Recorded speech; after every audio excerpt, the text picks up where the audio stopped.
Hello, and welcome. Today, we'll be exploring the various legal proceedings and forums for property disputes in Tamil Nadu.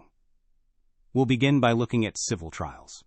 Many disputes related to property fall under the Transfer of Property Act of 1882.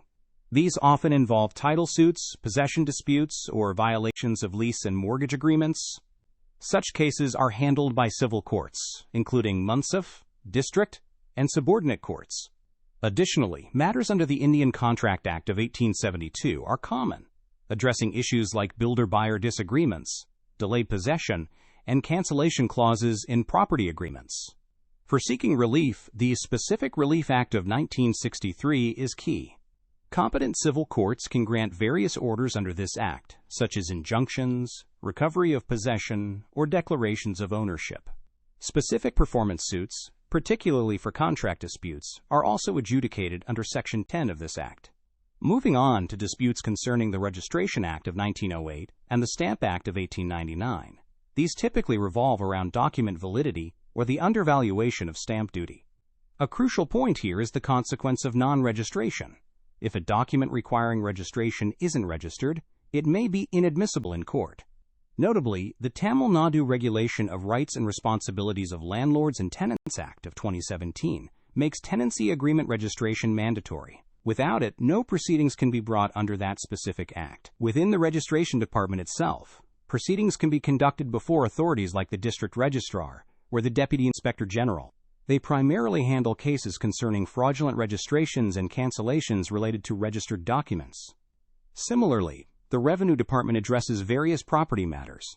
Here, proceedings take place before the Tahsildar, the Revenue Divisional Officer, and the District Revenue Officer. Their responsibilities include land mutation, PATA transfers, and determining land status, such as whether land is wet or dry. When it comes to land acquisition, the District Collector plays a specific role. They conduct proceedings under the Land Acquisition Act and are responsible for hearing objections related to these cases. Now, let's turn our attention to the Rent Court and Tribunal, established under the Tamil Nadu Regulation of Rights and Responsibilities of Landlords and Tenants Act of 2017. This act, enforced on February 22, 2019, grants jurisdiction to the Rent Court under Section 34 and Rent Tribunals under Section 35 to resolve disputes arising from tenancy agreements. It applies to buildings let for residence, commercial, or educational purposes, but does have specific exemptions, for instance, for properties owned by religious or charitable institutions. The Rent Court and Tribunal cover a wide range of adjudication matters. These include eviction proceedings, rent recovery, maintenance of tenancy records, and recovery petitions for damages.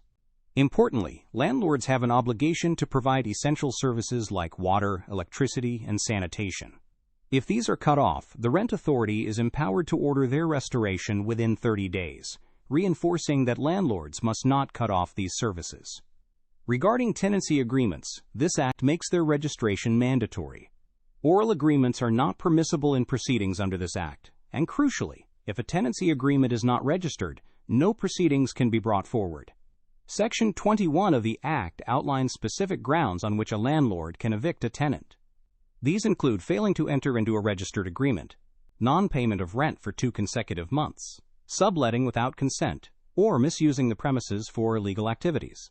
Eviction is also possible if the landlord requires the premises for demolition and reconstruction, for their personal or family occupation, or if the tenant breaches the terms of the tenancy agreement.